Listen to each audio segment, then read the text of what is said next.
Leading on today will be number 6, Sam Kojima. Number 34, batting second, Connor. And good morning, ladies and gentlemen. Welcome to Championship Sunday of the 4th Annual Veterans Classic. We bring you today a quadruple header of baseball action from legendary Fitzgerald Stadium, established in 1957. And we start our coverage with the 7th place game between the Canyon City Tigers from Canyon City, Colorado, and the Sturgis Post 33 Titans from the Northern Hills.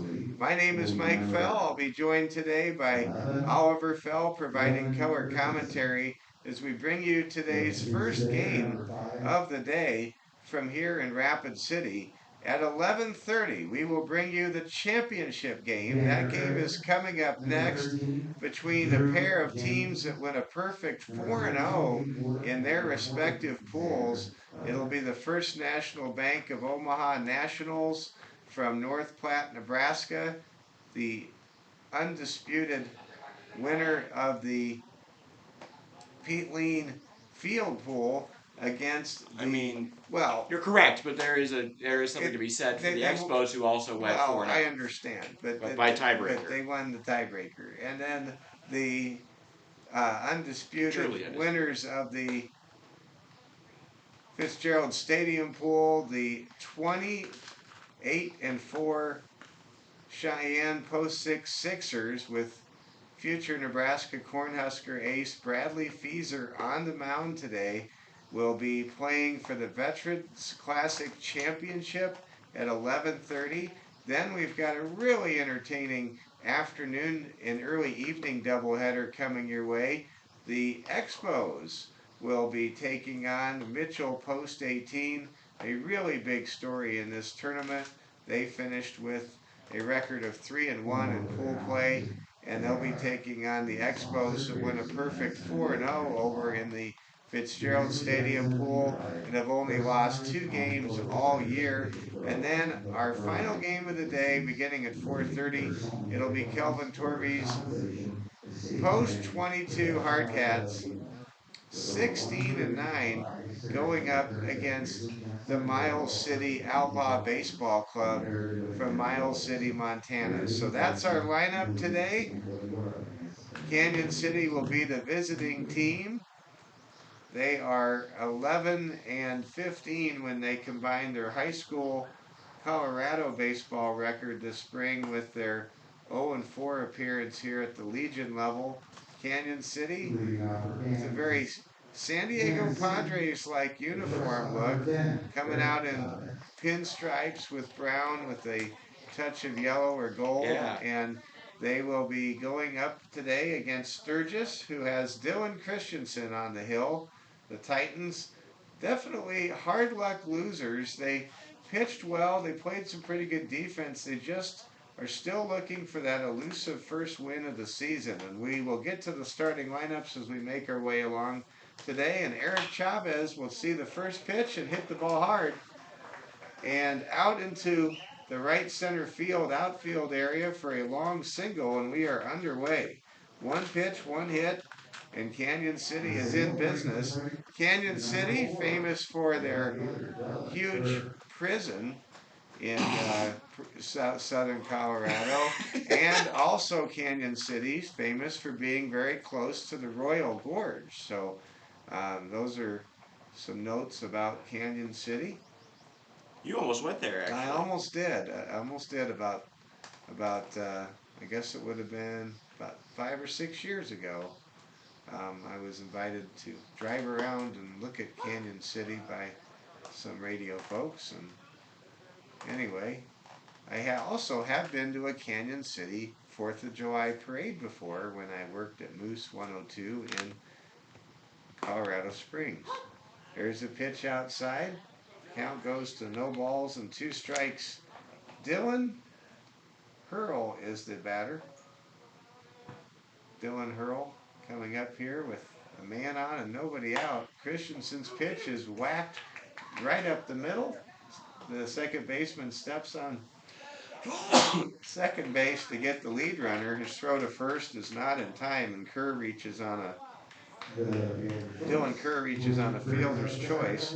Eric Chavez is retired 4 unassisted. So there's 1 on and 1 out now for Tanner Leonard. Tanner Leonard, the center fielder, right-handed hitter, going up against Dylan Christensen. We'll get to the starting lineups when we reach the middle of the first inning.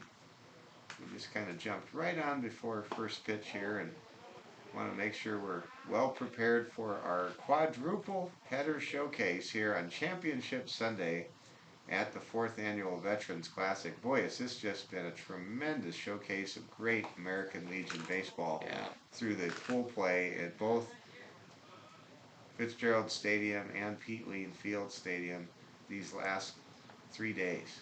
I mean, Go ahead. I mean, all around, we've had teams from 5 different states. We've had great baseball all around. I mean, the 7th place game here, it's going to be between 2 teams that have. Sturgis has been, I believe, they were the 4th best pitching team in their region. Canyon City put up 10 runs against that undefeated Expos team and has been really good on offense. I mean, both of these teams have elite abilities. They just couldn't put it together. So even the last place game in our tournament has some really great teams. Well, and this game counts in the standings for these 2 teams, and this is also special as Leonard fouls a pitch off and the count goes to 2 balls and 2 strikes with 2 outs. By the way, there was a double play that was apparently turned. I didn't realize it was turned. I thought it was just 1 out in that last sequence. So it was a 4-3 double play that retired Dylan Kerr as well as Eric Chavez. So there's 2 down, nobody out, with Tanner Leonard at the plate. And it should be noted, Canyon City and Sturgis, there's a swing and a miss, strike 3, and Dylan Christensen able to face the minimum. And in the top half of the first inning, there were no runs. There was 1 hit. There were no errors, and there was nobody left on base. We go to the bottom of the first with Sturgis coming up next. Let's go ahead and look at the starting lineups for Canyon City. Eric Chavez leads off. He is the shortstop for the Tigers. Dylan Kerr, he's playing left field. He's batting second. For Canyon City, Colorado, it's Tanner Leonard, the center fielder. Batting fourth, hitting cleanup, third baseman Trey Schumacher. Hitting fifth for Canyon City, it's first baseman Braden Walters. Hitting sixth today for Canyon City, it's second baseman Blaine Pritzer. Hitting seventh, right fielder Jacob Watley. Batting eighth, it's designated hitter John Vendetti. And in the number 9 spot, it's the catcher Zeke Martinez for Canyon City. So it's Chavez, Kerr, and Leonard, Schumacher, Walters, and Pritzer, Watley, Vendetti, and Martinez, with Zeke Martinez on the mound. Looking at Sturgis in post 33, the Titans leading off, it'll be Sam Koima. It'll be Connor Cruikshank hitting second and playing first base. Owen Cass, the quarterback for the Sturgis Brown Scoopers, he will hit third for the Sturgis post 33 Titans. He will be at shortstop. Hitting fourth, playing cleanup. Today it'll be Adam Floor. Hitting fifth, the catcher Evan Stroud. Batting sixth, left fielder Kane Peters. Batting seventh, it'll be Kane's brother Bo Peters playing third base, manning the hot corner today on defense. Hitting eighth, it's right fielder Yaden Miller. And batting ninth, it's second baseman Jake Peters. So for Sturgis post 33, for their 7th place game lineup at Fitzgerald Stadium, it's Koima, Cruikshank, Cass, Floor, Stroud, Kane Peters, Bo Peters, Miller, and Jake Peters. And on the hill, it's Dylan Christensen for Sturgis post 33. So now Sam Koima will lead things off for the Titans. both of these teams came out of the same pool, the Pete Lean Stadium pool. So this is a special morning for them. It's their first chance to play at Fitzgerald Stadium, and that's a big deal. I guess Sturgis was here before. Yeah, Sturgis played a doubleheader on Tuesday. Yeah, so they've been here before. For Canyon City, it's an extra big deal. Yeah. There's a opening first pitch strike by Martinez, and we're underway here in the bottom half, the home half of the first inning. No score. You're watching the 7th place game between Canyon City, Colorado, and Sturgis, South Dakota. Sturgis, famous for the motorcycle rally, and Canyon City, famous for the Royal Gorge and the prison. There's the pitch. It's high. It's hard to strike two. It's hard to advertise a place when one of their biggest attractions is a max security prison. But it is a legendary prison. It I mean, is. it's not as famous as Alcatraz, but Alcatraz didn't work. Canyon City does. Yeah, Canyon City does work. Ball is hit hard, and it is going to be handled by the pitcher, and the base runner Sam Koima runs out an infield single. And that puts the leadoff man on base for post 33. Sturgis now with a man on and nobody out sends Connor Cruikshank to the plate. Connor, a great all-around athlete, stands tall and waits for the pitch from Zeke Martinez from Canyon City. Here comes a pitch, and the ball is fouled back to the screen. If you're enjoying your Sunday morning with us, maybe you're just getting back from church, or you're gonna go to church a little later on, or maybe you won't go to church at all. You just we're spending our day out here. Kicking back on a Sunday, and there you go. We're spending our day out here. We are working today. There's a pitch outside. Sacrilege. No, it's working. That's a ball. I thought it was the 7th. I'm just playing around. You are playing around, but I'm not playing with you on that one. Very upsetting. All right, here's an 0-2 pitch to Connor Cruikshank from Zeke Martinez, with Sam Koima leading off first base. Here's a pitch. The ball is hit high towards right field, but foul. Count remains 1 ball and 2 strikes to Connor Cruikshank. Good crowd here from Canyon City. They're getting some shade. Oliver, you grew up in Colorado. You've been to the Royal Gorge before, right? I have. They have a swing over the gorge itself. Ball is hit hard up the middle, handled by the shortstop. He steps on second base, throws the first in time, and that is a 6-3 double play, a near carbon copy of the 4-3 double play up the middle that was turned by Sturgis in the top half of the first inning. So there are 2 men erased now, with Owen Cass, the dynamic shortstop, coming up to bat. Owen, a tremendous quarterback for the Sturgis Brown Scoopers. He's batting third here in the lineup for Sturgis post 33. Ball is fouled back and over the pavilion canopy by Owen Cass on the first pitch from Zeke Martinez. Sturgis in their dark navy blue and sky blue trimmed and white uniforms. Canyon City, very similar to the San Diego Padres, my favorite baseball team in terms of their uniform look. Yeah, it almost looks like Ken Caminiti out there at third. You got the Twins logo though, so a little bit of a mashup. But yeah, there's a little bit of a mix there. Here we go. Here comes the 1-1 pitch to Cass. Cass drills the ball, foul, and the count now moves to 1 ball and 2 strikes. You can sense that Owen Cass can see this pitcher's pitches pretty well, but there's a little something at the end of these pitches. Some late movement coming from Zeke Martinez for Canyon City. Here comes Zeke's next pitch, and that is low for a ball, and the count evens at 2 balls and 2 strikes. We've got 2 outs, nobody on. We're in the bottom of the first inning. We're bringing you exclusive coverage of the 7th place game here at the Veterans Classic this morning at Fitzgerald Stadium in Rapid City.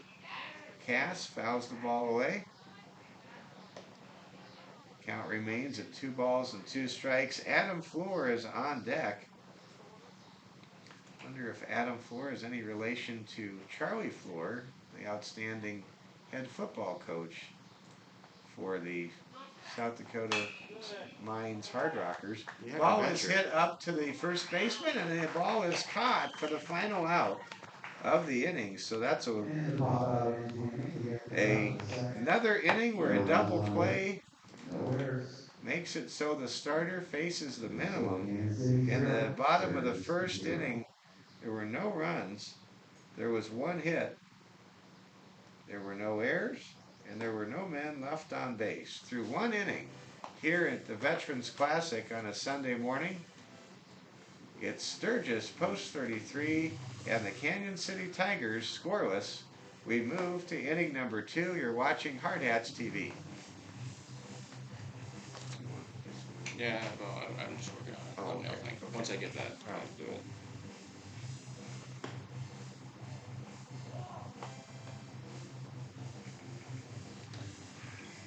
A lot of excitement in the NBA world tonight. Game 2, the Miami Heat, the Eastern Conference champions at the Western Conference champion Denver Nuggets.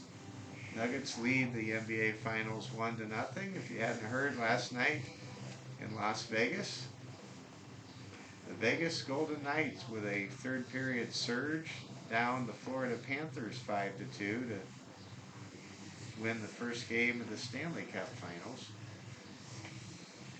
Vegas in their 6th year as an expansion team trying to go all the way. The Denver Nuggets, a team that's been around for over 40 years as an NBA franchise, trying to win their first ever title. Canyon City now comes to the plate. Trey Schumacher, Braden Walters, and Blaine Pritzer will come to bat here in the top of the 2nd inning.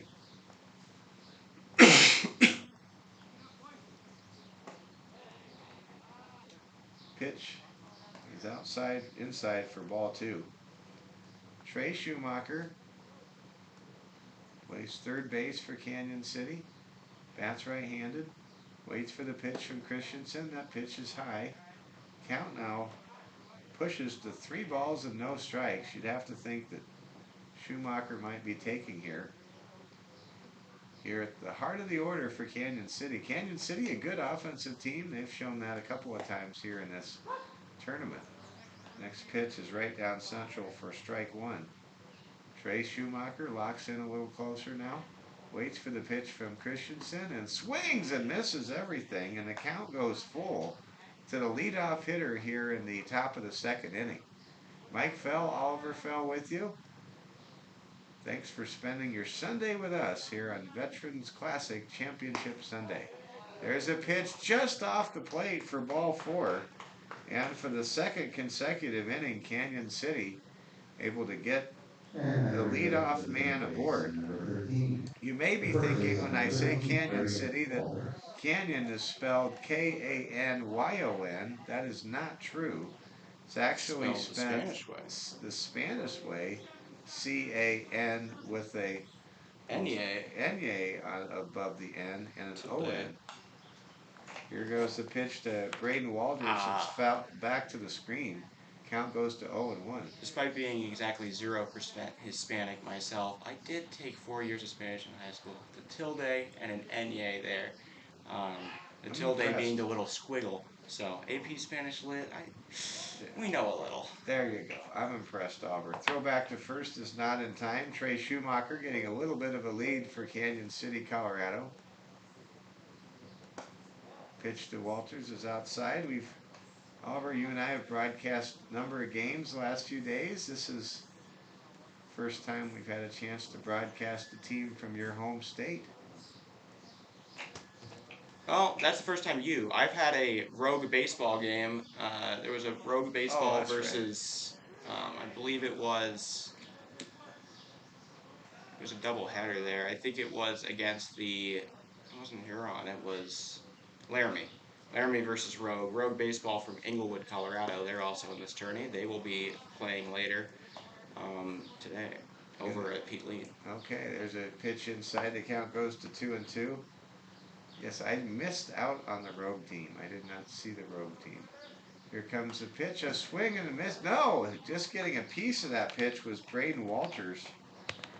We'll revisit the 2-2 count yet again. Braden Walters trying to advance the runner. Trey Schumacher is taking a moderate lead off of the first base bag.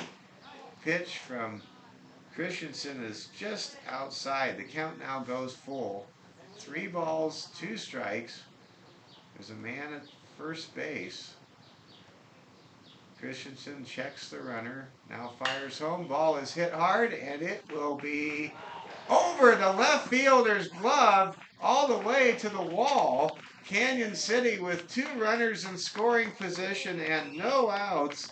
Braden Walters able to get a double just above the outstretched glove of the left fielder for Sturgis, post 33. And that now with a pair of hits right there sets things up big time for Canyon City to cash in. 2 men in scoring position, no outs. The double play is not in effect. And here comes second baseman Blaine Pritzker, a left-handed swinger for Canyon City. When you go to Canyon City, they have a very long, like, downtown business district. They're not really set up like in a town square configuration. Yeah. Their buildings just go down forever, it seems like. They've only got one main road, it seems. I mean, pretty much. And we're talking 2-3 miles of straight businesses there. The kind of thing you see in some of these mountain towns. Ball is hit to the second baseman. He'll throw to first to get the first out, and that'll bring home a run.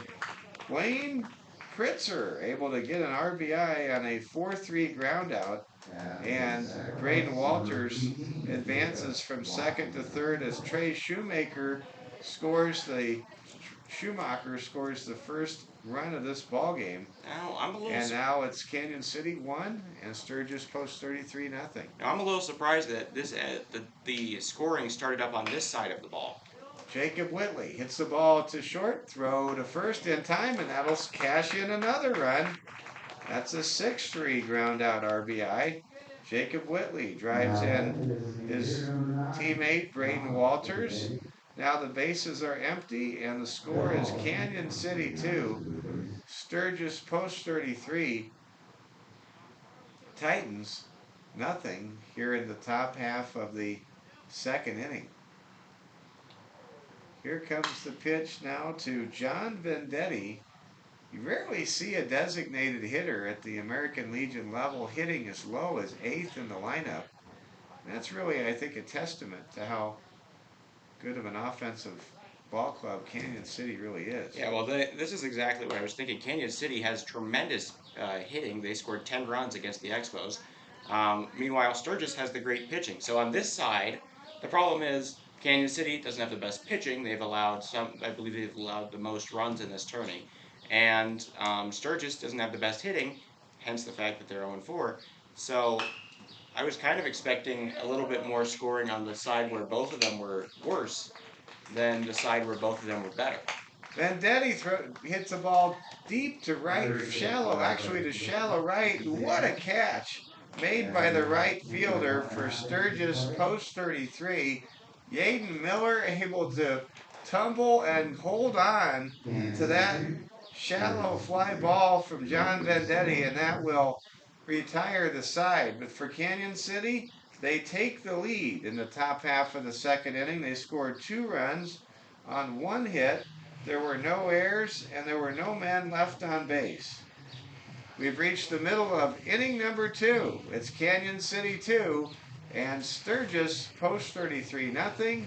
You're watching the 7th place game of the 2023 Veterans Classic from Fitzgerald Stadium. This is Hard Hats TV.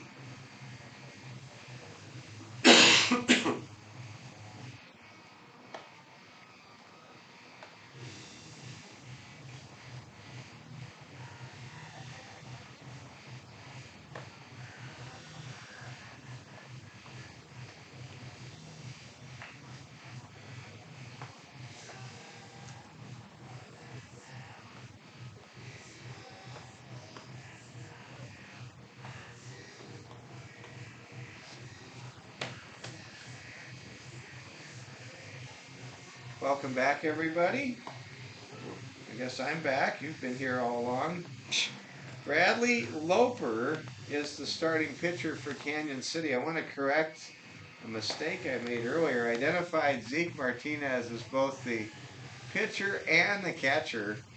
Oops, sorry about that. It's Bradley Loper who has the start in this game, and Bradley off to a pretty good beginning. He's been able to hold Sturgis post 33 scoreless, inducing a double play up the middle back in the bottom half of the first inning. And now here comes Sturgis post 33. Adam Floor comes up to bat.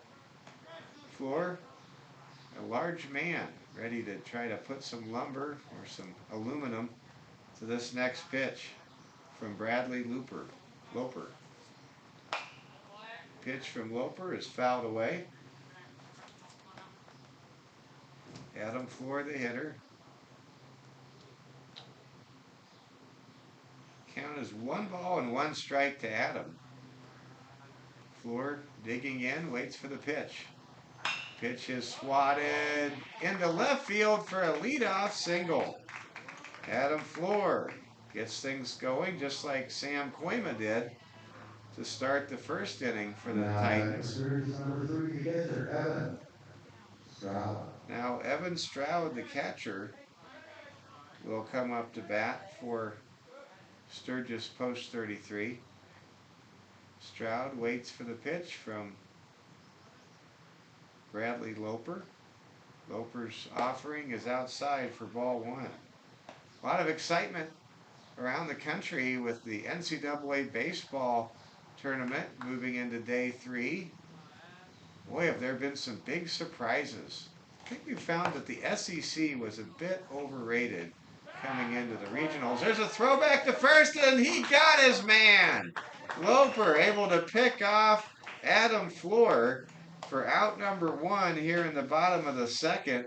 That's a 1-3 pickoff play if you're scoring at home. And now Evan Stroud will be behind in the count 1-0 with no one on base. Oliver, you were about to say something before that pickoff play happened. I was just going to say that plenty of good upsets there in the regionals, but it's hard for the SEC to live up to everything when they are the first team or the first conference in history to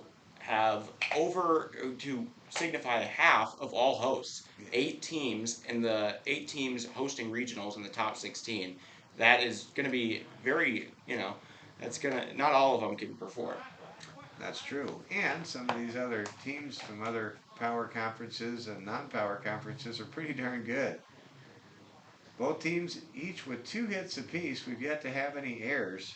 Evan Stroud is the batter. He's ahead 3-0 in the count to Bradley Loper, and the pitch is over as Stroud was taking all the way. Count goes to 3-1. When you think of Stroud, you think of Ohio State and now Houston Texans rookie quarterback C.J. Stroud. What a player he is. There's a pitch, and it is just off the plate for ball 4, and Evan Stroud reaches on a walk, and now Kane Peters, the left fielder, will come to the plate. We'll have a courtesy runner, a substitution runner here. Number 32 comes in to pinch run. We'll try to identify that gentleman. You see it quite a bit. Catchers are run for in baseball.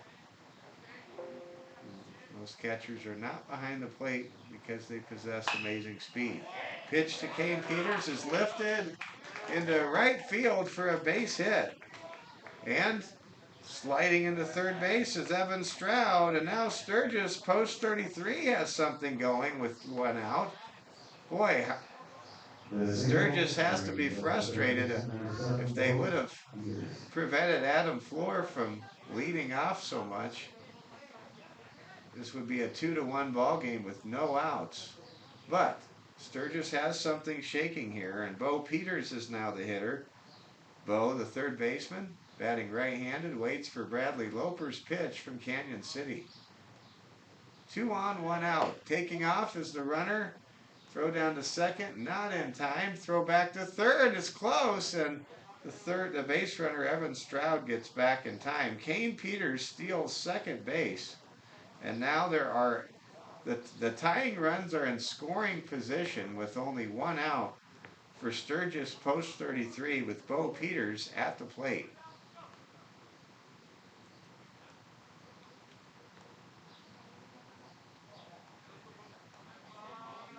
The left-handed pitcher, Bradley Loper, deals to Peters. Peters hits the ball down the line. It's fair. 1 run will score.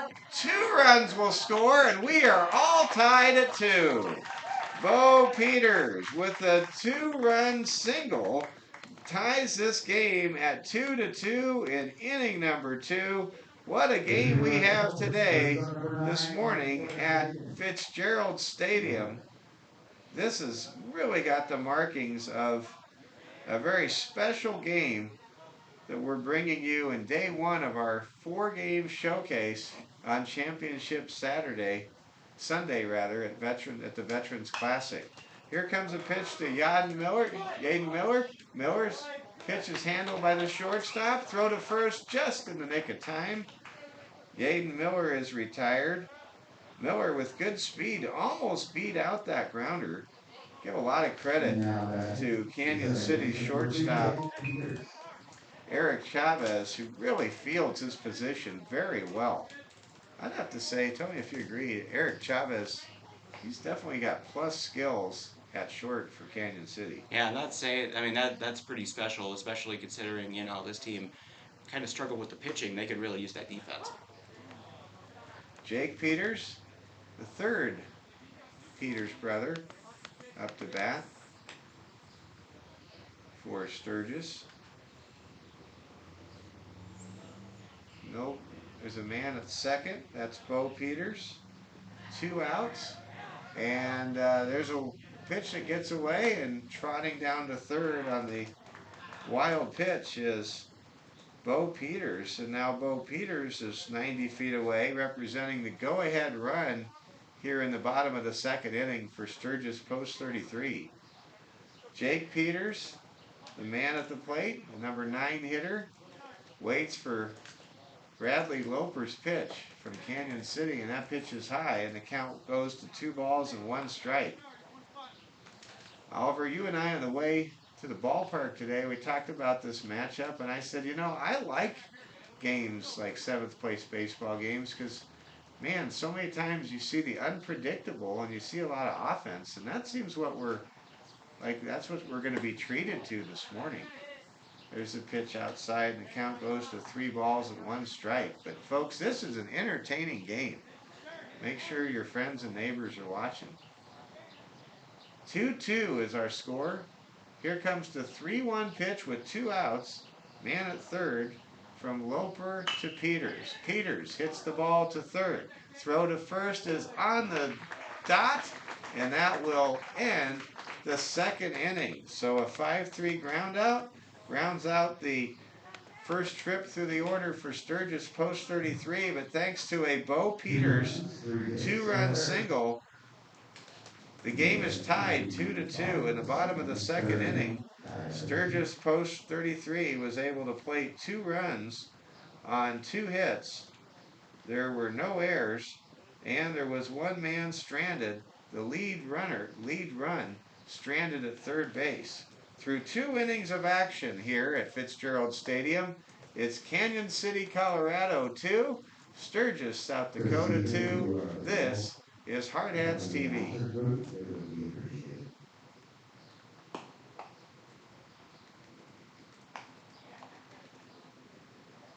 You mentioned some of those upsets and Cinderella teams. I'm going to throw out some teams that are in an outstanding position to advance as regional champions that maybe you didn't expect would be in this position. Oral Roberts from the Summit League, they were able to rally from 8-0 down to our good friend Sasha Sanguinetti's Washington Huskies and pull out a 15-12 victory in Stillwater last night. How about the Pennsylvania Quakers? The Ivy Leaguers are on top of the Auburn Regional entering today's action. I mean, those are both four.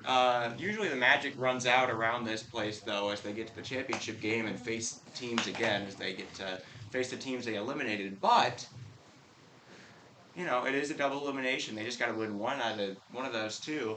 And Penn already beat these teams, so did Oral Roberts, both of these 4 seeds in their regional. It's very rare to see those get all the way to the super regionals, but it might just happen. It might just happen, and keep in mind Auburn, in the case of Pennsylvania, and Oklahoma State, in the case of Oral Roberts, those are the powerhouse national seeded host teams that are eliminated already. They're not even able to come through the losers bracket to get a rematch with those Cinderella 4 seeds. There's a pair of strikes to Zeke Martinez, who leads things off for Canyon City Tigers.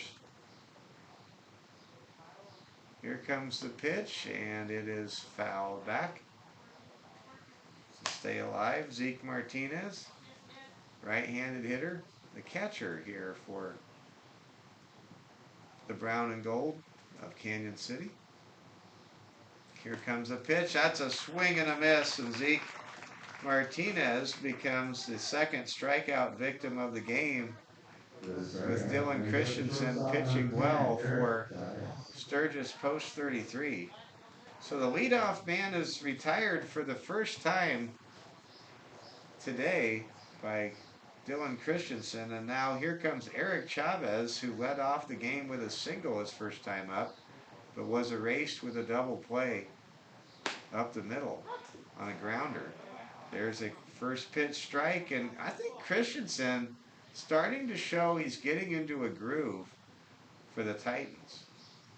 Here comes the pitch from Christensen, and it is just off the plate. The count evens at 1 ball and 1 strike. Stay tuned after this game. It'll be the Veterans Classic Championship game between the 12-3 Nationals from North Platte. Ball lifted to left field and caught for out number 2. Canyon City perhaps could go down 1-2-3. Nice catch there. Moving to his left was Kane Peters for Sturgis post 33. But coming up next, it'll be the 12-3 North Platte Nationals against the 28-4 Cheyenne post 6 Sixers. What a game that will be. There's a pitch over for a strike. The count goes to 0-1 to start things out. Dylan Kerr, the hitter, grounded into a double play his first time at bat today. Second pitch is outside for a ball. What a beautiful day for baseball. Light breeze blowing in from the south, blowing in from left field. Ball is hit back to the pitcher. Easy toss to first is in time. And that's a 1-2-3 inning. And listen to these fans for Sturgis post 33 making some noise for the Titans, who are searching for that first win here in the tournament. And there were no runs, no hits, no errors in the top of the 3rd inning. Score remains 2-2 as Sturgis will bring the top of the order to the plate in the bottom of the 3rd inning. Sam Koima, Connor Cruikshank, and Owen Cass will be coming up. Looking at the home plate umpire, he is being informed as to some lineup changes by the skipper for Canyon City. Looks like we will continue to have Bradley Loper on the mound. I'm just going to verify that.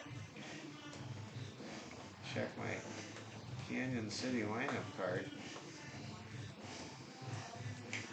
Yeah, Bradley Loper coming back out there, but we may have had a substitution or a switch somewhere else out there on the field. Trying to figure out what that switch would be. Everything in terms of the infield defense looks exactly the same. Glad to have you with us. Mike Fell and Oliver Fell with you. Welcome to the first full week of June. some great baseball, as I mentioned, being played in the collegiate ranks this weekend. Another big Cinderella story of sorts is the Indiana State Sycamores. They are the Missouri Valley Conference champs. They're hosting a regional in Terre Haute, Indiana. And, well, they're off to a good start. They beat Iowa in the winner's bracket game last night, and Indiana State is. Who did they get scared by in round one? They were scared by Wright State. Okay, because they were down pretty late there. Yeah, but they pulled it out. Horizon League I champion. saw Indiana State in the 1985 College World Series in Omaha when I was 14 years old. Here's a pitch, bounces back to the screen to Sam Koima. I believe that's the only time Larry Bird's alma mater ever played in the College World Series. I'll verify that. Here comes the pitch, and it will bounce off of Zeke Martinez and be ball two. And now the manager trying to get the attention of, I'm not sure, oh, he's just going out to get a ball. We don't have any ball boys here at the 7th place game. Everybody's kind of on their own to corral these loose baseballs. There's a swing and a miss by Koima. Count now goes to 2-1. We're all tied at 2. Hope your Sunday morning's off to a great start. Maybe you're just getting home from church service and tuning in to Hard Hats TV, or watching the 7th place game between the Canyon City Tigers from Canyon City, Colorado, from Royal Gorge country, and Sturgis Post 33, the Titans, pride of the Northern Hills. 3-1 count to Koima here. Here comes a pitch. It's high and outside, and Koima draws a leadoff walk, and he is on base for the second time this morning. Connor Cruikshank will come up to hit next. Connor Cruikshank, an outstanding running back for a Sturgis Brown Scoopers team that finished second place in the Black Hills Conference football race last year behind 10-time defending champion St. Thomas More. Here comes the pitch to Cruikshank. It's high for ball number 1.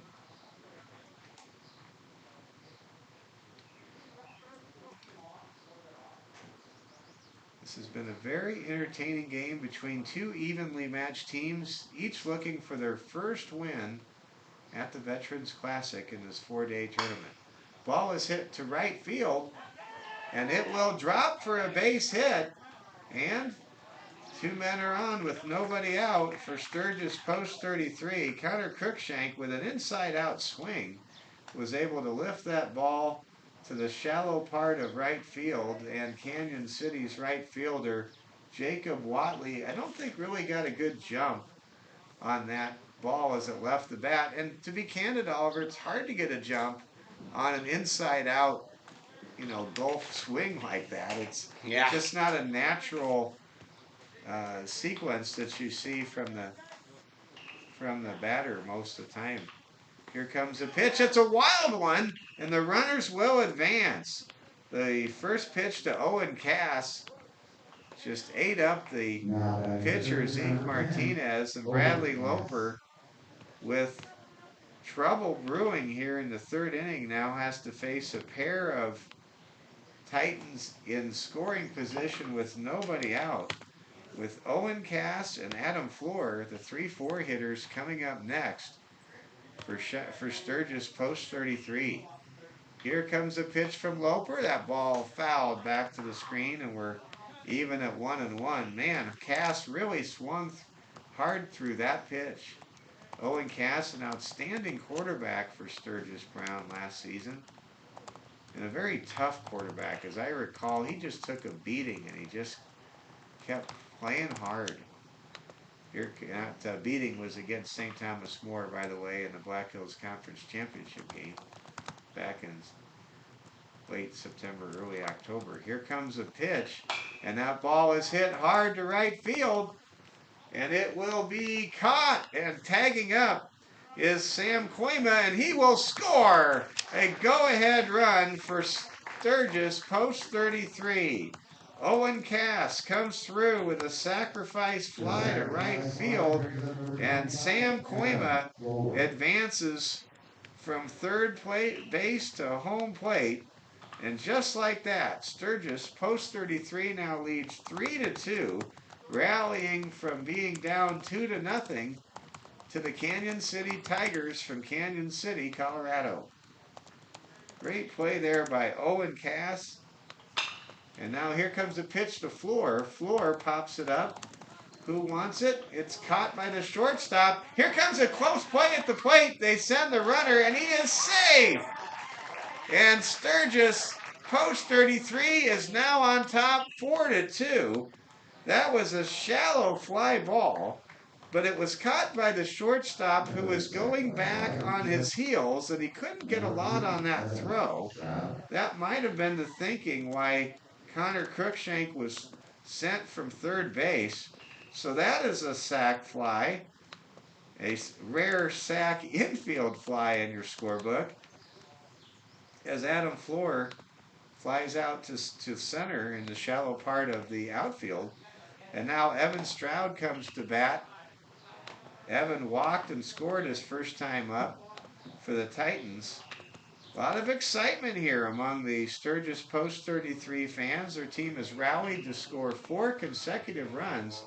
We're here in the bottom of the third inning. Ball hit towards the third baseman. Throw to first is in time to retire the side. Gunderson, Palmer, Nelson, and Ashmore has provided a full range of legal services for over 40 years in Rapid City. As one of the largest and highly respected law firms in western South Dakota and multi-state region, our expert team of diversified attorneys offer a very personalized style of legal representation. Whether it's support and recommendations with legal documents or the strongest proponent in a court of law, trusting who you hire as your advocate is vital in achieving the best results. Contact the experienced professionals today at Gunderson, Palmer, Nelson, and Ashmore Attorneys at Law.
Like how that felt. Tanner Leonard leading things off for Canyon City. On base with a hit by pitch. And now here comes Trey Schumacher Schumacher walked and scored back in the second inning. We're here in the top of the fourth inning. Sturgis post 33 leading Canyon City 4-2. And there's a wild pitch, and that sends Tanner Leonard down to second base. So Gunderson, Palmer, Nelson, and Ash. Third, suddenly very erratic with his pitches here in the fourth inning. Here comes the pitch to Schumacher, and that ball is fouled hard back to the netting. Nice crowd on hand as we get the action going. Beautiful day, day number 4. Perfect weather, really, for the last 3 days of this Veterans Classic. We had some rain showers in day 1 that would take away the claim of perfect weather throughout the Veterans Classic. But overall, it has been very nice. Oh, and we did play right through that. There was no delays, at least, for anything. Here comes the pitch to Trey Schumacher. Schumacher lifts the ball to right field, and it will drop for a hit, and that will score a run. Tanner Leonard will score. Trey Schumacher with an RBI single. And Canyon City is on the comeback trail. It's now 4-3 as Tanner Leonard able to score on that first pitch, hit by pitch, issued to begin the top half of the fourth inning. Now here comes Braden Walters, who doubled and scored his first time up today. And man, you can really see Sturgis struggling as we begin the fourth inning. Both teams trying to get one win here at the Veterans Classic. This is their only opportunity, their last opportunity rather, to get that first win at the tournament. Leading off is Trey Schumacher. Braden Walters, the hitter. Ahead 1-0, waits for the pitch from Christensen, and the ball is golfed back to the screen. It's now 1-1.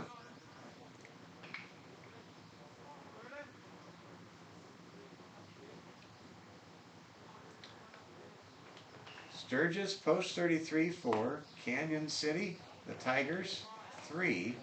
Sturgis has out-hit Canyon City 5-3 so far in this game. But you sense Canyon City really has something brewing here. There's nobody out. A man at first. They've already scored here in the fourth inning. Pitch from Christensen is outside for a ball, and boy, did Dylan Christensen want that call. Here comes the 2-2 pitch to Braden Walters, and that's a swing and a miss, strike 3. That's the third strikeout this morning for Dylan Christensen against the Canyon City Tigers, and that's a big K right there. As Sturgis post 33 looking to hang on to their 1-run lead. They currently lead the 7th place game 4-3 here at Fitzgerald Stadium. Blaine Pritzer now the hitter. He's going to lay down a bunt, and it's a good one. Throw from the third baseman to first is just in time for out number 2. Great play right there by both the bunter, Blaine Pritzer, and the third baseman who fielded the bunt, Bo Peters. Advancing to second on that sacrifice is Trey Schumacher, and so now the tying run is in scoring position for Jacob Watley, who grounded out his first time up back in the second inning. Mike Fell with you, joined by my son, the voice of Hard Hats TV this year, Oliver Fell. Here comes a pitch from Christensen. Ball on a check swing, fouled away.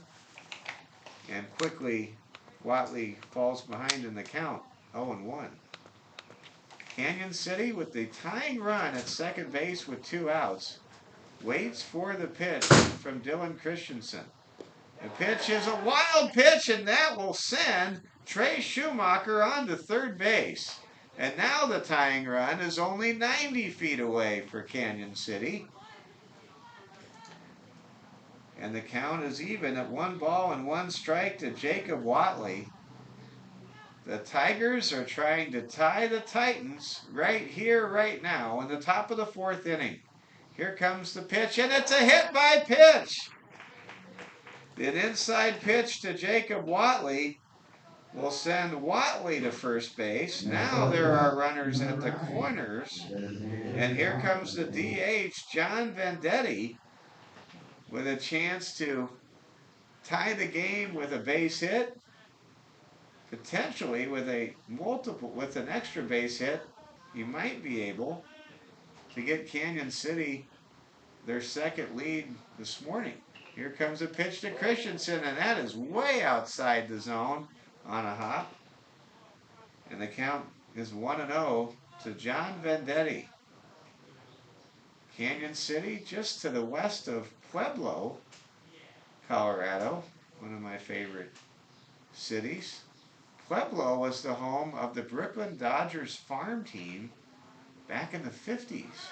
Here's a pitch, it's a high one, and that'll be a stolen base for Jacob Watley. And now a pair of Tigers are in scoring position, and this is a key moment, a pivotal moment in this game. Dylan Christensen now behind an account 2-0 to John Vendetti.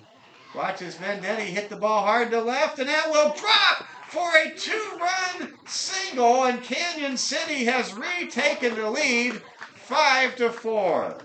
John Vendetti comes through with a 2-run single, driving in Trey Schumacher and Jacob Watley, and suddenly Canyon City here in the top half of the 4th inning, leading Sturgis post 33 5-4 at Fitzgerald Stadium.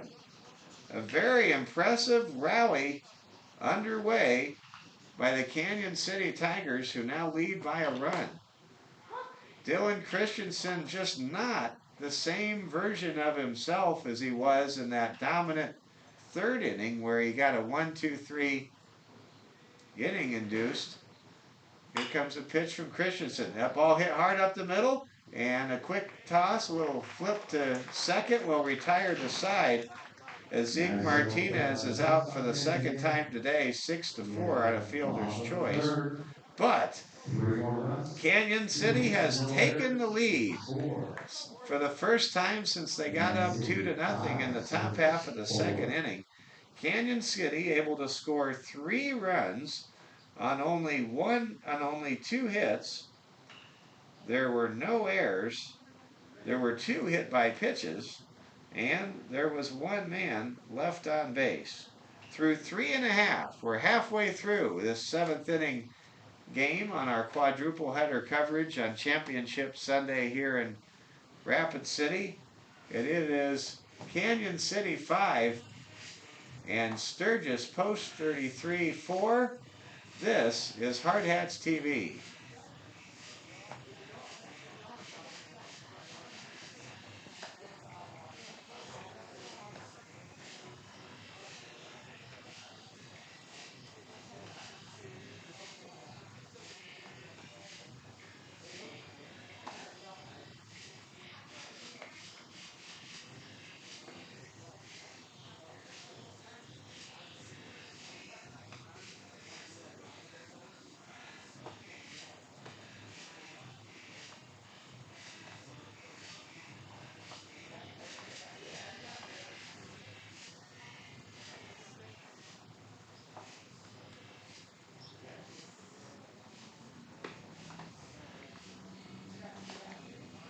We have a good one in progress here in Rapid City, the 7th place game between a pair of winless teams from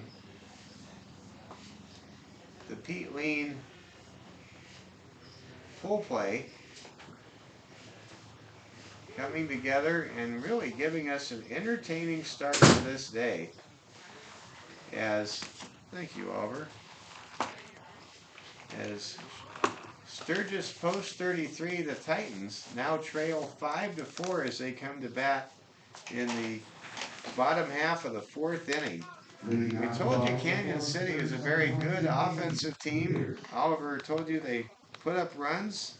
They just had struggles on the pitching mound, and we have seen how good of a lineup Canyon City has in 2 of the 4 innings that they have been able to score. We now go to the bottom of the 4th inning. Coming up for Sturgis Post 33 is Kane Peters, Bo Peters, and Yaden Miller. Here comes the pitch from Bradley Loper, and the ball is drilled foul down the third base line out of play.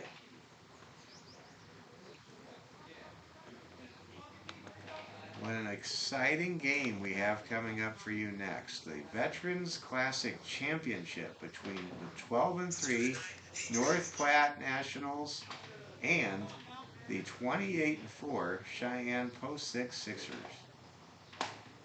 Here comes a pitch. It's high for a ball. Count goes to 1-2 on Kane Peters. Kane was able to get a draw a walk, score, and steal a base back in the 2nd inning. Here comes a pitch to Kane, and that's high for ball 3, or rather ball 2. What a great morning of baseball we have for you. Appreciate all of you watching wherever you're tuning in, maybe from southern Colorado, maybe from the northern hills of West River, South Dakota, maybe from Rapid City. There's a swing and a miss.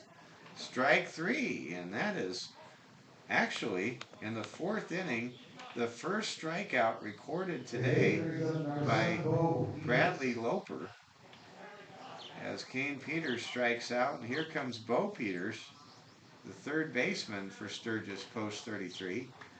Bo was able to get a 2-run single, the big moment of the game so far for Sturgis.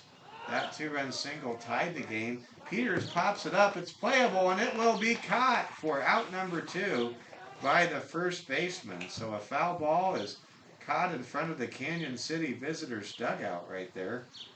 And we have 2 up, 2 down as Peters is retired. And now here comes Yaden Miller, the right fielder. Miller grounded out his first time up back in the 2nd inning.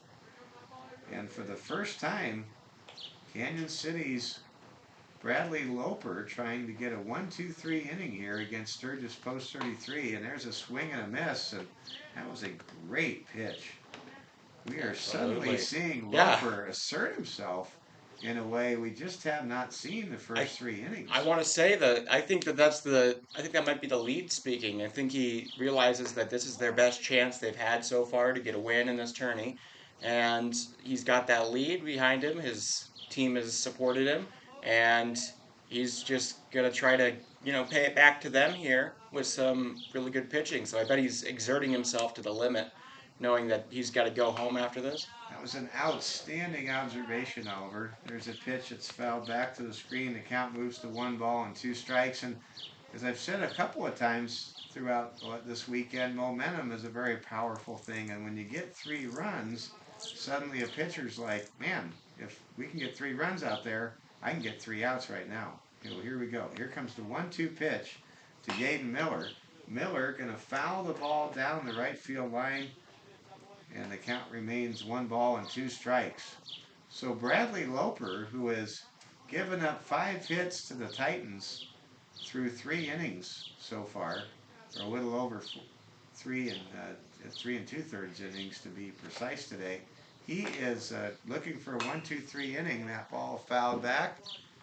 Don't know if we have 1 boy that can get that foul ball. There's 2. Oh, there's 2. It's a foot race.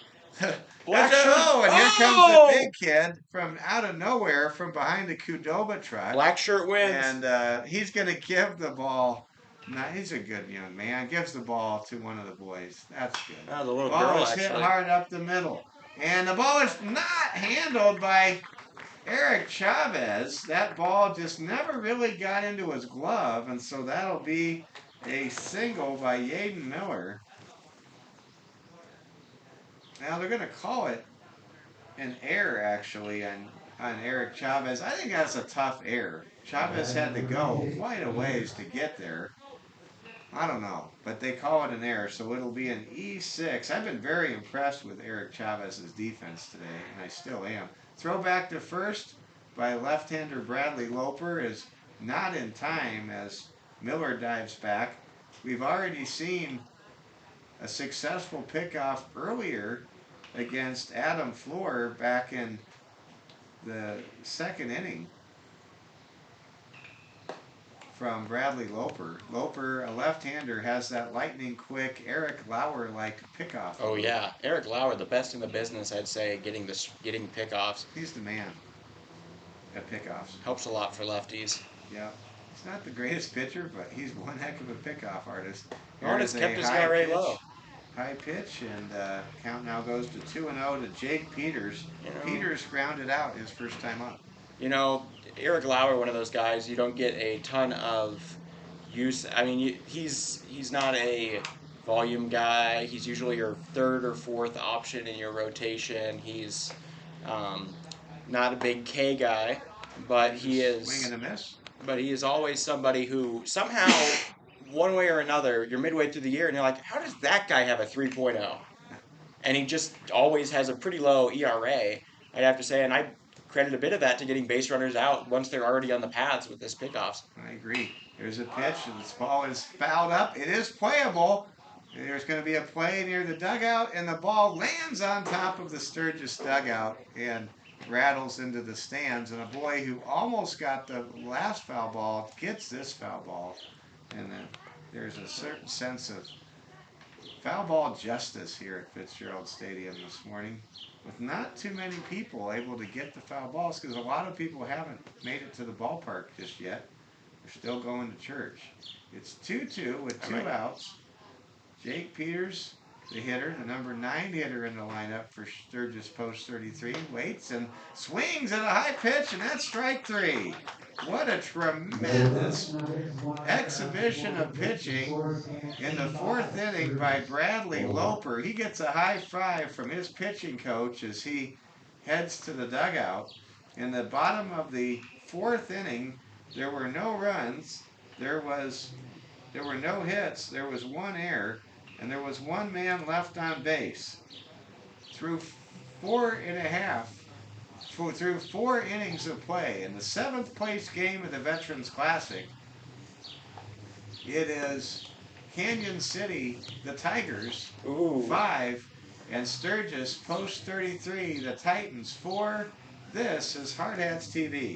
Now look who just rolled in to our left here, coming in the entire Post 6 Sixers lineup with their bags and shades and everything on. They are locked in trying to get this title. I see the big left-hander Bradley Feeser. He has his headphones in. He's got his music on. He's got his hat on. He's not even with the team. He is locked in. He's going to get the nod here later today. So that's that. Sturgis a little bit high on their. A little bit more runs than I would have expected at this point, given their track record. But that being said, this is also one of the best offenses in this tournament, and it's been pretty successful in generating runs against good teams. And their 10 runs against the Expos, more than certainly representing the reason the Expos were unable to reach the championship game, as their run differential ran way too high, as those 10 runs in 6 innings against Canyon City pushed them into number 2 against Mitchell at 2. We now move to the 5th inning, and there's a drive to the shortstop, throw to first in time to retire the leadoff hitter in this Canyon City Tigers lineup, Eric Chavez. Chavez 1 for 3 in the morning, this morning, and now Dylan Kerr will come up to bat. We have a substitution. Rocco Montolia will be our new hitter here in the number 2 spot for Canyon City. Canyon City went 11-11 in Colorado high school ball this season. They went 500 in the sanctioned Colorado High School Activities Association part of their baseball season. The old CHASA. And now the ball is hit right to the second baseman, who makes the catch. And Rocco Montoya is retired. F4 if you're scoring with us. And now here comes Tanner Leonard. Tanner able to score as he was hit by a pitch from Dylan Christensen last inning. And last inning, the top of the fourth, was the big inning in this game so far. That's where Canyon City rallied from being down 4-2 to take the current lead they have, 5-4. Christensen's pitch to Leonard is lifted into center field for a base hit. And Tanner Leonard gets his first hit of the game. And now here comes Trey Schumacher. Trey Schumacher today has scored twice. The only player for either team that can say that. And Trey Schumacher 1 for 1 today with a single, a walk, and a run batted in. Here comes Schumacher, the cleanup hitter. Schumacher will pop it up. Playable by the center fielder, who easily makes the catch. And that is a very fast top of the fifth inning. In the top of the fifth, Canyon City limited to one hit. There were no runs. There were no errors. There was one man left at first base. And through 4.5 innings of play here at Fitzgerald Stadium, it's the Canyon City Tigers 5, the Sturgis Post 33 Titans 4. We'll have the Sturgis home half of the fifth coming up right after this. All right, so in the middle here, I'll get on my little soapbox. So I'm assuming Kerr there, spelled the same way as the legendary Bulls guard and Golden State Warriors coach. He, of course, won the last championship in the NBA. He won it last year with I believe a 4 or 5 seeded Warriors team, of course, headed by Stephen Curry and Klay Thompson. Something most people don't know about him: he has a son, Nick, who played college ball at Cal and has been an assistant coach under him for a couple of years. That's something because Nick there, he might get Cal himself. Cal is a really bad basketball program right now. And in this rebuilding Pac-12, there's definitely a lot of real estate up for grabs with USC and UCLA leaving the equation. And they're looking for a new coach. They reach for somebody else, but I wouldn't be surprised if soon enough Nick is given some sort of job there for his alma mater, the Cal Golden Bears, out in Berkeley. So that's something. Nick, a son of a great baseball mind or basketball mind, and you have to wonder. Kerr is not that big a name. It's not incredibly far-fetched to think that there is some sort of relation here. I've never met a Kerr. That's the only Kerr I could think of. Those two, father and son. It might be distant yet possible. And now we begin, thank you, Oliver. Now we begin the bottom of the fifth inning with Canyon City on top 5-4. Coming to bat will be the top of the order, Sam Quaymeadow, to get things started, the left-handed center fielder for Sturgis Post 33. On the mound is Bradley Loper, who is getting better as the game goes along. But he does throw 2 strikes right out of the chute here two balls right out of the chute here in the bottom of the fifth inning. A 1-run game. Very exciting, entertaining start to our quadruple header for you on Hard Hats TV here on Championship Sunday at the 4th Annual Veterans Classic. That pitch fouled away. Canyon City, home of a very large maximum security prison. Ball is hit hard to the first baseman, and running to first and stepping on the bag is Canyon City's Braden Walters to record the first out of the fifth inning. Now Connor Cruikshank, very durable running back for the Scoopers. He comes up as the number 2 hitter in the Post 33 lineup, and Earlier today, he grounded into a double play, but he also came through with a single and scored back in the third inning. Both teams tied at 5 hits apiece. It has been an evenly matched game and a very entertaining game to start things off today. I'm glad to be with you. Hope your Sunday is a blessed one. No balls and 1 strike now to Connor Cruikshank.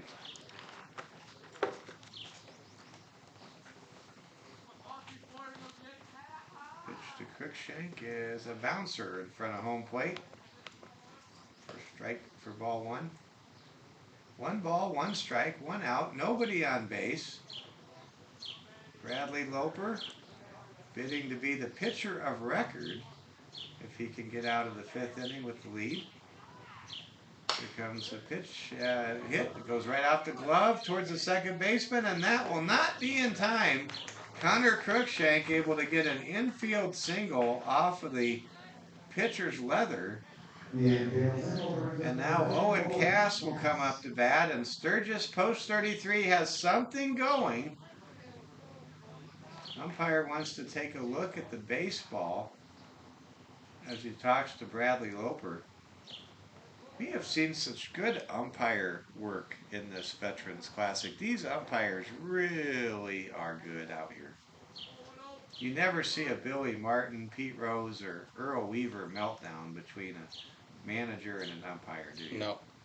I mean, the only upset I've seen was Harry Good got rung up on a full count with 2 men on, and he was very certain it was a ball, but it was called strike. He got a little upset there.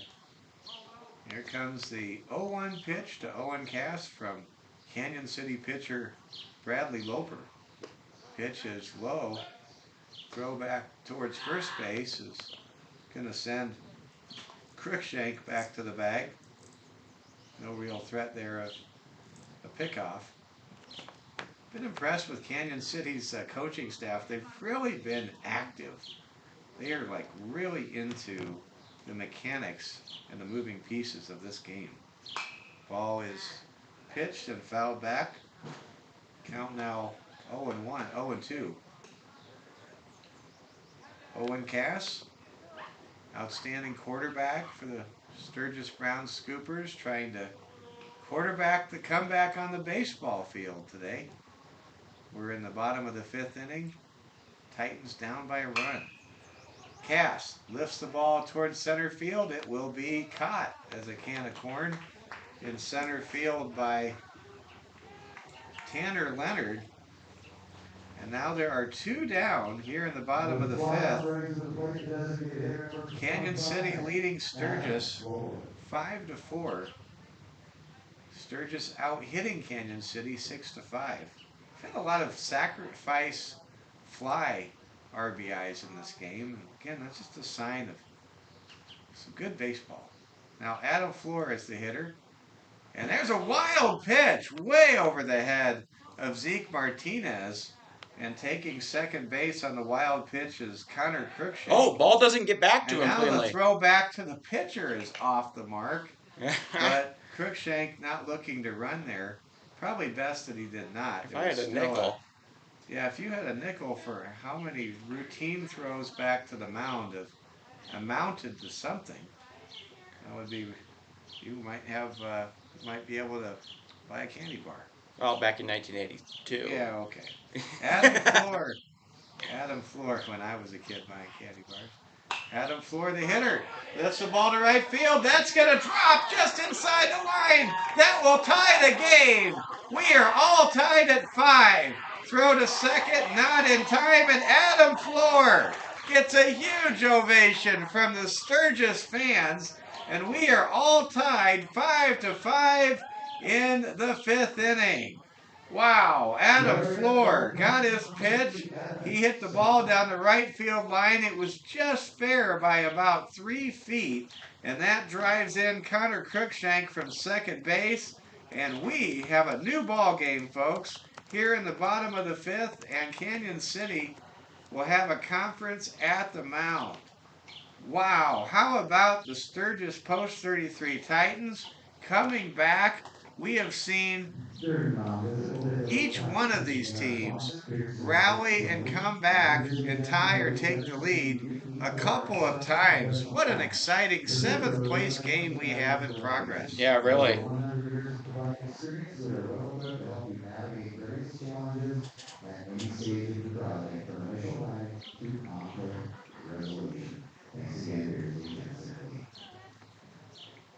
I mean, it's been something special. Canyon City was able to do a little something there to get it closer, but um, it's eventually seems to be a back and forth, and this could even turn into a lead here for Sturgis if Kansas City isn't careful. Go-ahead run here in the bottom of the fifth, in the person of Adam Floor is at second base.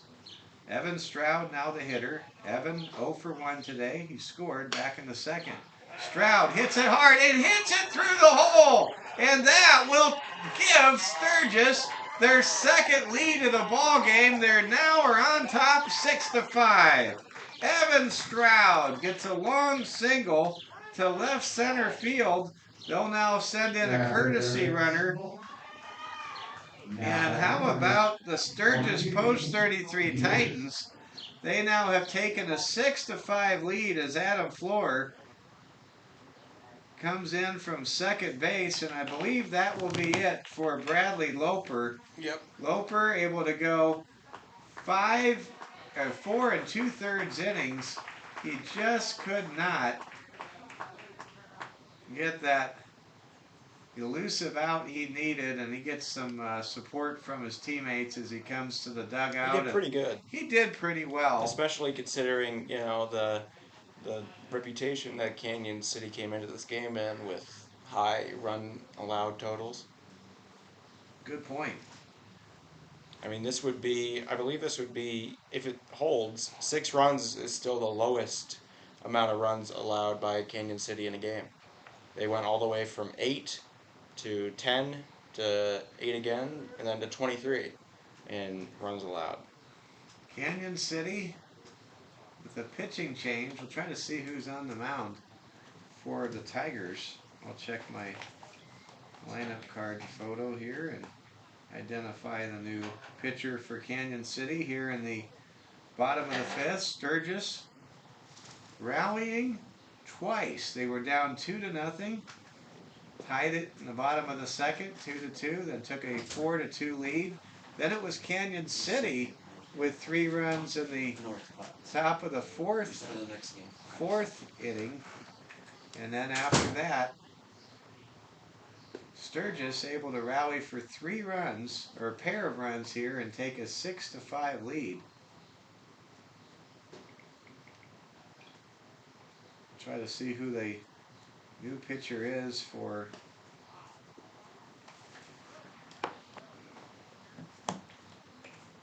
Canyon City. It is Nick Wilson. Nick Wilson, the new starter for the Tigers.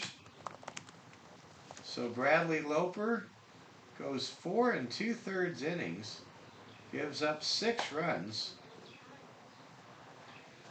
and at the moment is on the hook as the pitcher of record on the wrong side of the ledger.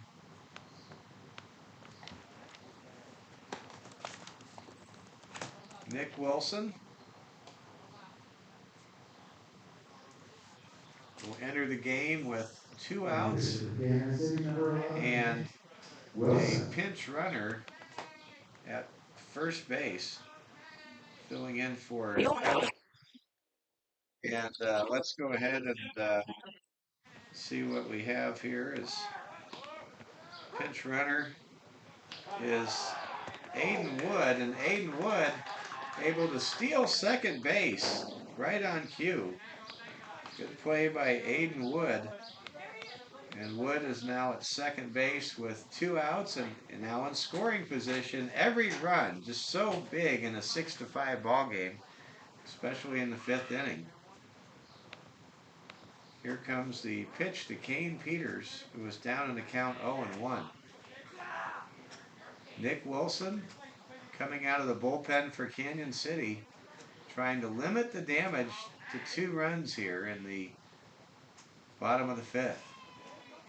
Here comes the pitch, and that is close to hitting the batter, but no, it actually caught the inside part of the plate, and that really surprised Kane Peters, who took a defensive posture as that ball came in. Well, I mean, that was a real curving breaking ball. I mean, Kane Peters probably not expecting that, but that had a lot of break, and it broke all the way into the zone. Well said. And there's a pitch, and that hit Kane Peters. Just a little graze off the belly, but it'll do it. And now there are 2 on with 2 out.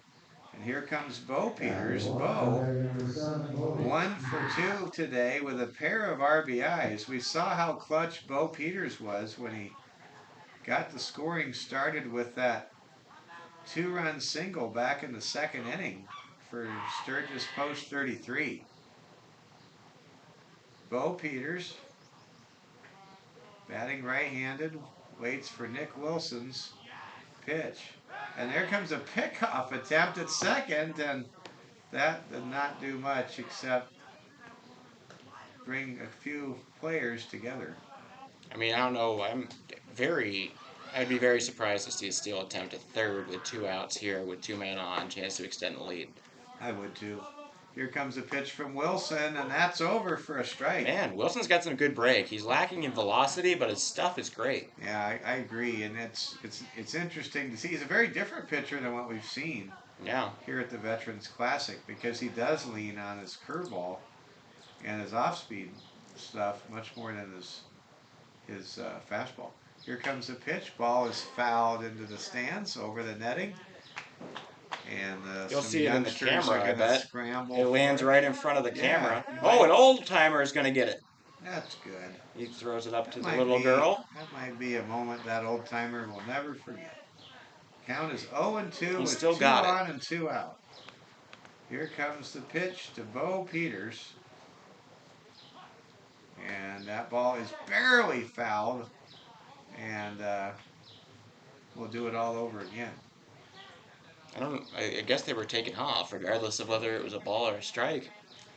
One of the marquee matchups, interleague matchups in Major League Baseball will be the ESPN Sunday night baseball game tonight. The New York Yankees at the Los Angeles Dodgers, a rematch of the 1981 and 1977 World Series. Throw down to third on a stolen base attempt, not on the mark, but there was just enough substance for that ball to hit one of the base runners or one of the infielders that the ball slowed down, and Eric Chavez, the shortstop for Canyon City, who was backing up that throw, prevented that ball from getting away so far that the Titans could score the run.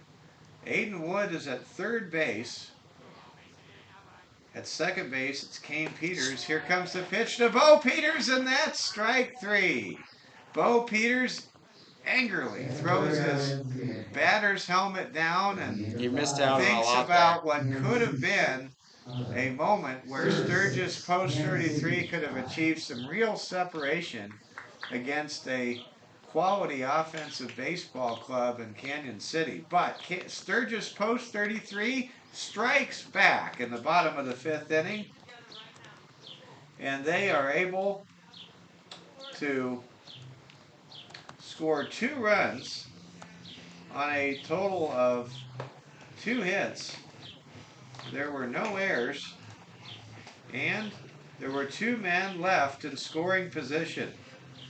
Through 5 innings of play at Fitzgerald Stadium in Rapid City, it's the Sturgis Post 33 Titans 6, the Canyon City, Colorado Tigers 5. This is Hard Hats TV.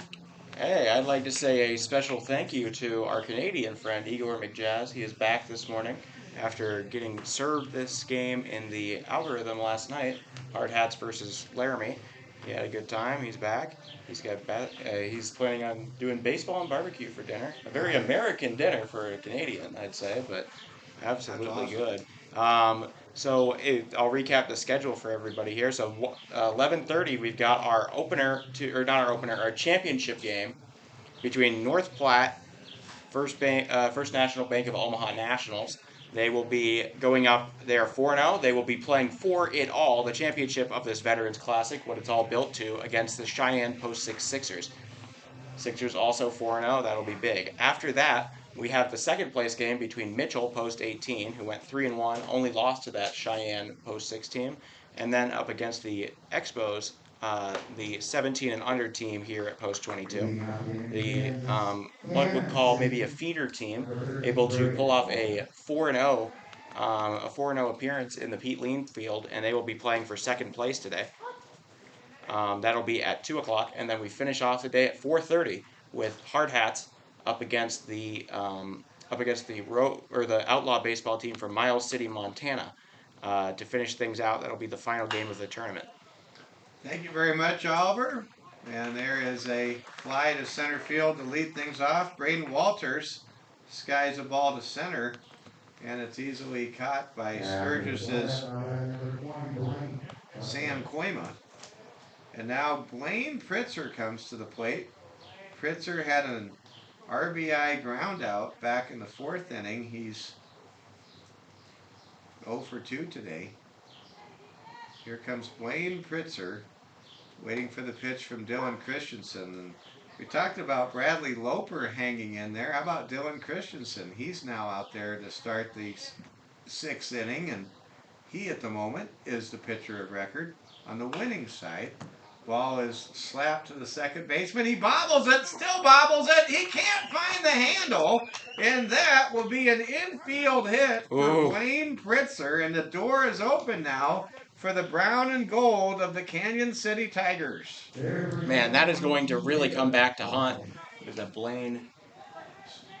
Well, Blaine Pritzer reached on an error. He reached. That will be credited to the second baseman for Sturgis Post 33, one of the Jake Peters. One of the Peterlings.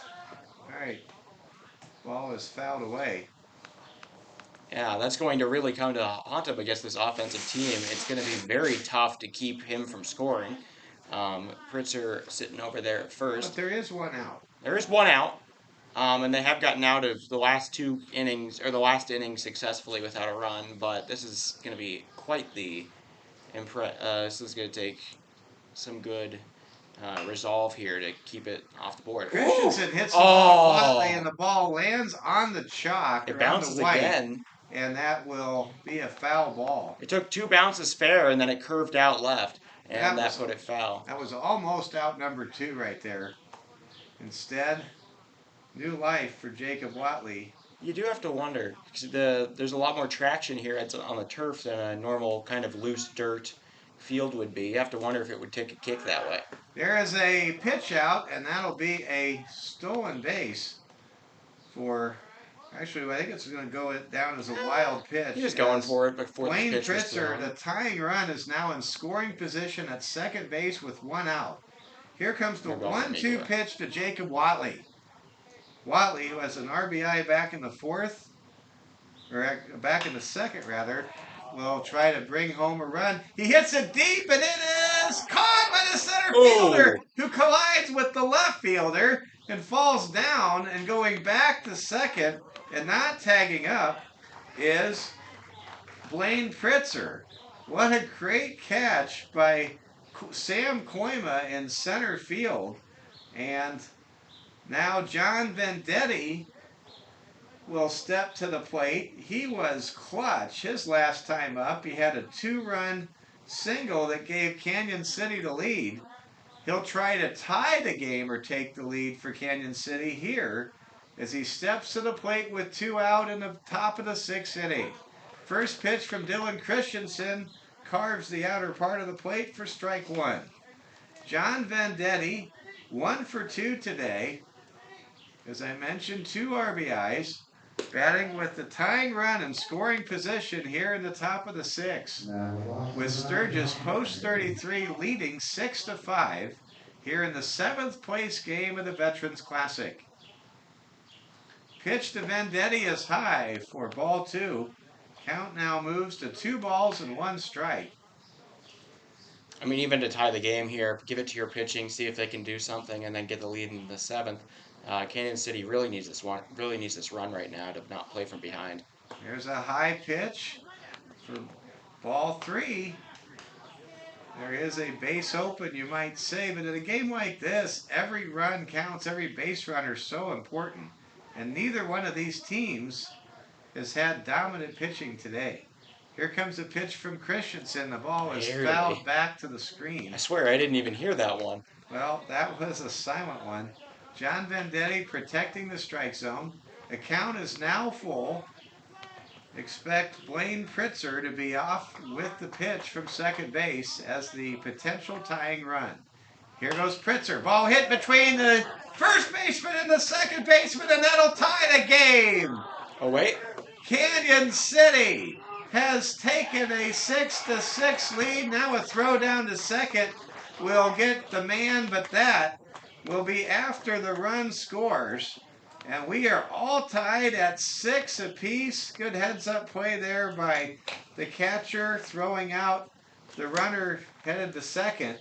And we are all tied at 6-6 through 5.5 innings of play. What a game. This game has really lived up. Yeah, it's really delivered. Or really over-delivered in, I think, some respects as a very entertaining 7th place game to start our quadruple header showcase here on Hard Hats TV. Let's recap the top half of the 6th inning. Canyon City able to tie the game at 6-6. They score 1 run on 1 hit, and no one is left on base.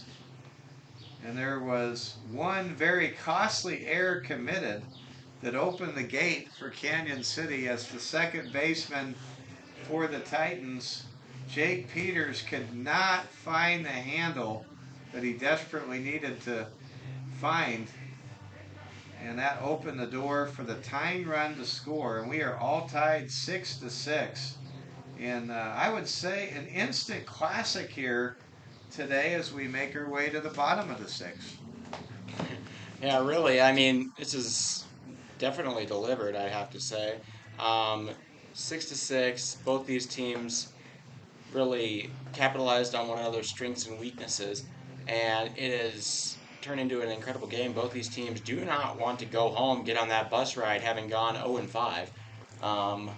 And that's showing. Both of them going to play their hearts out trying to get this last win. It's going to be a good one here. Excited to see entering the bottom of the 6th. Sturgis going to have a chance here to take the lead and give it to their closer if they want to. So here we are. I know that both of these other teams having some fun looking at it. I see a couple. Feeser still in the, he's tying his shoes, getting ready, psyching himself up for the big start in the championship game in an hour. And so, yeah, looking pretty good. I see the North Platte people. They all warmed up a little earlier. They're all sitting outside of the Canyon City dugout right now, taking some practice swings. We begin the bottom of the 6th. Yaden Miller, Jake Peters, and Sam Koima due up. Here in the bottom half of frame number 6 in a 6-6 tie. Sturgis out hitting Canyon City 8-6, each team with a pair of errors.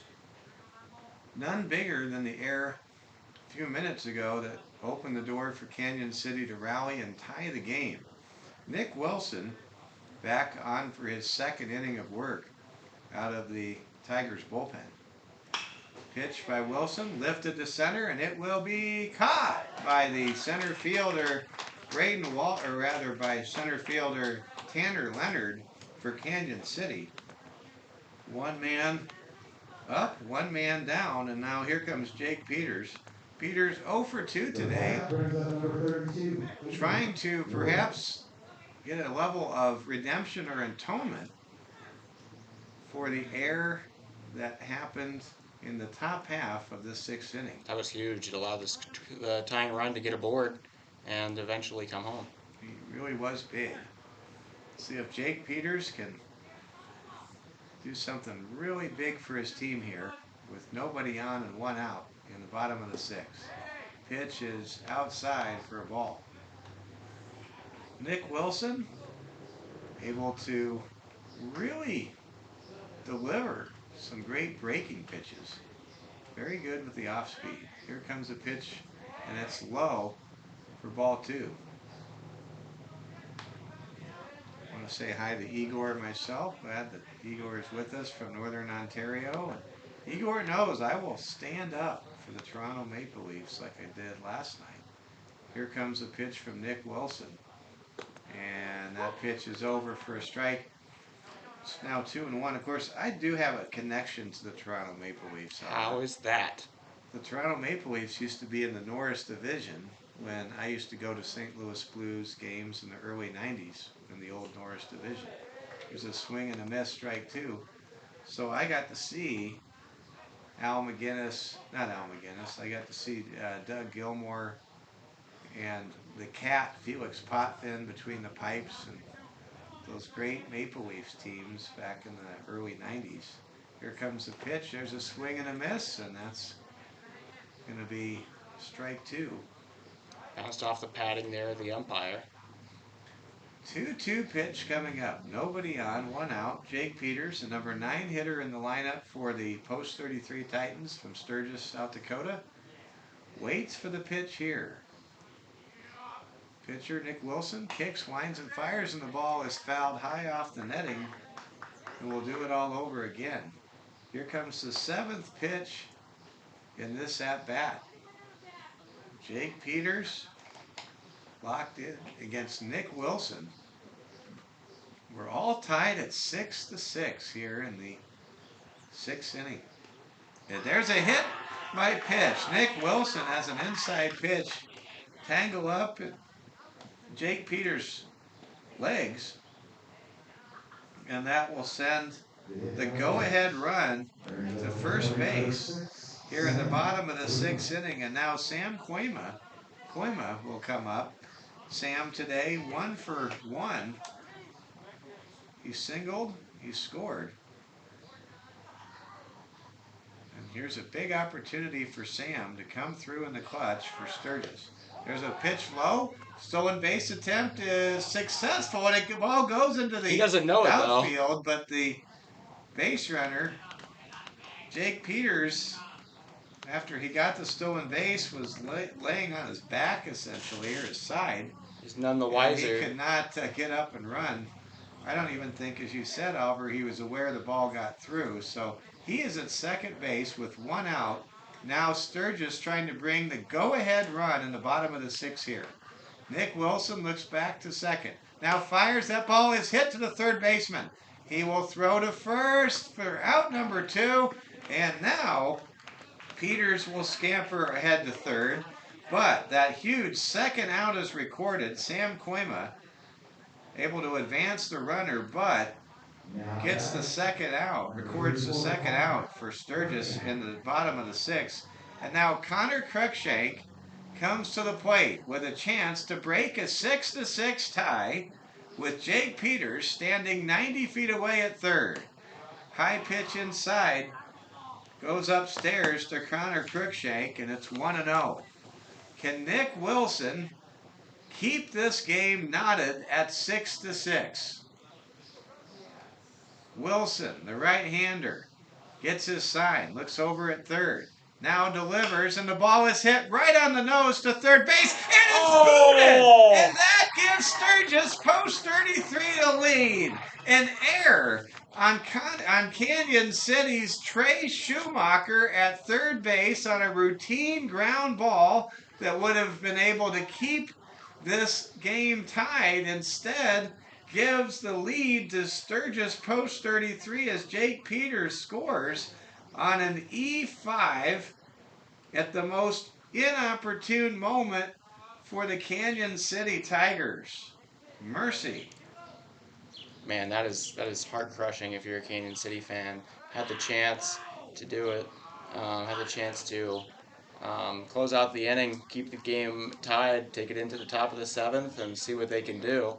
and all of a sudden they're down again, and the pressure is significantly more on. All that good work in the top of the sixth nullified. More games in baseball are lost than actually won. It's one of the hard realities of America's pastime. Throwback to first is not in time as Connor Cruikshank dives back to first base. Owen Cass, now the hitter. Owen, he's 0 for 2 today with the sacrifice fly, RBI, back in the third inning. And there goes a stolen base attempt. Throw down to second is in time. Is it an out? It is. And there it is. A caught stealing. Connor Cruikshank is gunned down with Zeke Martinez uncorking a dart right on down to the second baseman for the third and final out in the inning. But the Sturgis Post 33 Titans are 3 outs away from winning 7th place in this tournament as they pull out a scratch across the run. It was a hit by pitch, a stolen base, and then a fielding error by the Canyon City third baseman that allows Jake Peters to score the go-ahead run, putting Sturgis Post 33 on top 7-6. There were no hits. There was 1 run. There was 1 very big error, and there was no one left on base to finish out inning number 6. To the 7th and final inning we go. Canyon City trying to rally down 7-6 will send up Zeke Martinez, who just gunned down Connor Cruikshank a moment ago, Eric Chavez, and Rocco Montoya, or perhaps a pinch hitter after this.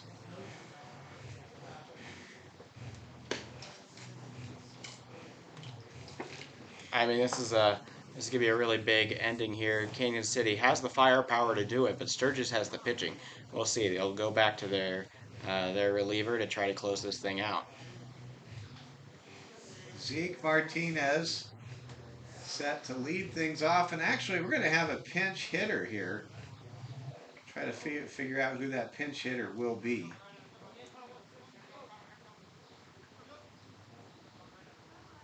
Pinch hitter will be Jacob Ashton.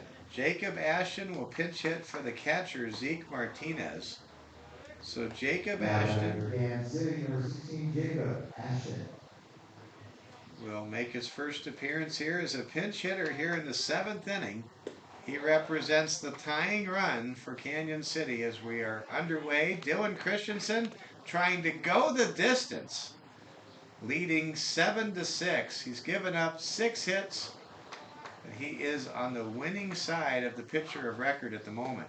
He just needs 3 outs to get a huge win for Sturgis Post 33 to start our 4-game showcase today on Championship Sunday at the Veterans Classic in Rapid City. Mike Fell with you, along with Oliver Fell, the voice of Hard Hats TV. Ashton quickly works ahead in the count, 3-0, and there's a strike from Dylan Christensen. It's now 3-1. I do want to give a quick shout out to the concession stand, which has our broadcast sitting, playing on a TV over in there. There's a leadoff walk issued to Jacob Ashton, the pitch hitter. Ashton, who runs well,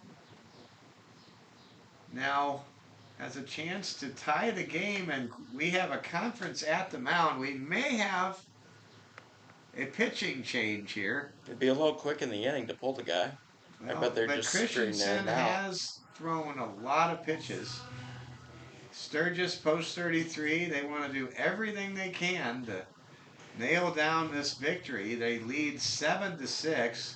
The go-ahead run a few moments ago scored on a error on third baseman Trey Schumacher for Canyon City, and we'll have a pitching change. Coming in. Here comes the closer for Sturgis. Dylan Christensen pitched very well. He worked 6 innings. So far, he has been charged with 6 runs. He leaves as the potential winning pitcher of record. The new pitcher for Sturgis will be Bo Peters. Bo Peters will come in and try to close this game out. Bo Peters, very frustrated a few moments earlier when he struck out with 2 runs in scoring position back in the 5th inning. So chance here for Bo Peters to make a huge impact on this game as he tries to come out and get the final 3 outs. He'll have to work around Jacob Ashton, the leadoff man, the pinch hitter who was at first base for Canyon City. Here comes Bo Peters trying to get the save for Sturgis post 33.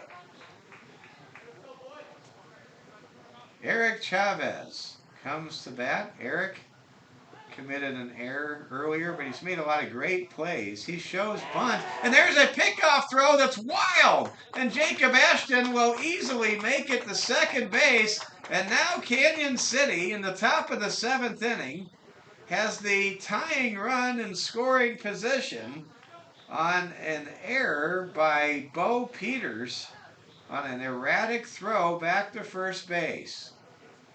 Now both teams each with a pair of errors in this ball game. Here comes Peters' pitch to Chavez. Chavez hits it well, and it's caught by the center fielder for the first out in the inning. Jacob Ashton will not test the arm of Sturgis center fielder Sam Koima. And now Rocco Montoya will come up to bat. Montoya pinch hit back in the 5th inning and grounded out. We'll see if Rocco can come through here for the Canyon City Tigers, a team that was 500 in Colorado high school baseball during the spring and is trying to avoid an 0-5 record here at the Veterans Classic in Rapid City. Glad to have all of you with us this morning. Ball is hit skyward and playable and caught by the shortstop for out number 2. Oh, man. Now Bo Peters is 1 out away from nailing down a save and getting a win for Sturgis post 33. Tanner Leonard is the man of the moment, the right-handed hitter. Tanner, 1 for 2 in this ball game, scored when he was hit by a pitch back in the 4th inning, trying to drive home the tying run to extend this game. Jacob Ashton with a little bit of a lead off of second base. Bo Peters fires 2 fastballs high back-to-back, and the count goes to 2-0 to Tanner Leonard. Tanner trying to come through. Tanner fouls off a pitch over the plate for strike 1. The count is now 2 balls and 1 strike. Sturgis post 33, leading 7-6. An out away from a 1-run victory here in Rapid City. And there's a swing and a miss on an off-speed pitch from Bo Peters. And now the Tigers are down to their final strike with a tying run at second base in scoring position. Here comes the pitch. That's strike 3, and Bo Peters is able to nail down the save. And Sturgis, post 33, wins 7-6 over the Canyon City Tigers from Southern Colorado. What a tremendous game that was. Back and forth, multiple lead changes. Definitely the most entertaining game I've had a chance to call in these last 4 days. And congratulations to Sturgis post 33 as they come out on top over their opponents from Southern Colorado. Sturgis wins 7-6. They come out of the Veterans Classic with a record of 1-4. And for the Canyon City Tigers, despite scoring a lot of runs, they will head back to Southern Colorado winless in 5 games.